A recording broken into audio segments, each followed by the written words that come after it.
এক ইঁদুর খুবই ক্ষুধার্ত ছিল।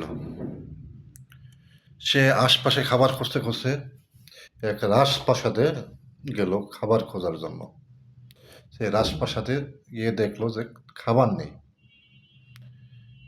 খুঁজে পেল এক হীরার টুকরা। সে হীরার টুকরাই খেয়ে ফেলেছে। হীরার টুকরা খেয়ে সে রাজপ্রাসাদ থেকে পালিয়ে গেছে। পালিয়ে যাওয়ার পর রাজপ্রাসাদে রাজা ঢুকিয়ে দেখেছে তার হীরা নাই, হীরার টুকরা নাই। সে তো খুব পছন্দের হীরার টুকরা। পরে রাজপ্রাসাদে হুলস্থুল অবস্থায় কে তার হীরা চুরি করলো সে গণনা করার জন্য এক গণক ডেকে নিয়ে আসলো, হিন্দু বামন। সে আইসা গণনা করে দেখে যে এক ইঁদুরে এই হীরার টুকরা খাইয়ে ফেলাইছে। সে পার্শ্ববর্তী এলাকা কিংবা আশপাশে এলাকায় ঢোল পিটিয়ে দিল, যত ইঁদুর আছে সে ইঁদুরগুলারে উপস্থিত করার জন্য কিংবা ইঁদুরের পেট থেকে হীরা বাইর করার জন্য। এর ভিতরে এক বিরাট পালোয়ান আসলো।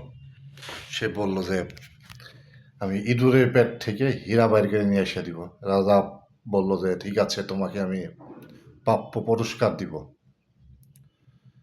তারপরে সে ইঁদুরের খোঁজে বাইরে হলো, দেখলো যে হাজার হাজার ইঁদুর একসাথে একত্রে বসে আছে। কে রাজার হীরা খাইছে, কে সে ভাগ্যবান, তারা খুঁজে পাইতেছে না। তাদের উপরে হত্যার আসতেছে, হুমকি আসতেছে যে প্রত্যেকটা ইঁদুর মারা যাবে। ইঁদুরের অসহায় হিসেবে রাজপ্রাসাদের সামনে কিংবা রাস্তায় দাঁড়ায় দাঁড়ায় হাজার হাজার ইঁদুর আসছে।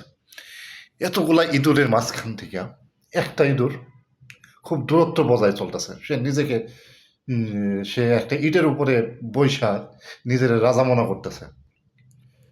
রাজা মনে করে অন্য ইঁদুরদের থেকে সে আলাদা মনে করতেছে। তখন ওই শিকারী সেই ইঁদুরটাকে মাইরা হীরা বাড়ি করে রাজাকে দিল। রাজা তাকে পুরস্কার দেওয়ার সময় জিজ্ঞেস করলো, শিকারী, তুমি এই হাজার হাজার ইঁদুরের মাঝখান থেকে এই ইঁদুরই যে তোমার হীরা খাইছে তুমি বুঝলা কিভাবে? তখন শিকারী বলল, রাজা সাহেব, যখন মূর্খের অনেক ধন সম্পদ হয়ে যায় সে নিজেকে আলাদা মনে করে, তার গোত্র থেকে সে বাইর হয়ে আসে, তার আত্মীয় স্বজন কিংবা তার বন্ধু বান্ধবে সে আর মূল্য দেয় না, তাদের কাছে দূরত্ব বজায় রাখে। এই ইঁদুরে তাই হয়েছে, সে একটা হীরার টুকরা খাইয়া মনে করছে যে আমি বিরাট বড় লোক হয়ে গেছে, আমি সবার কাছ থেকে আলাদা।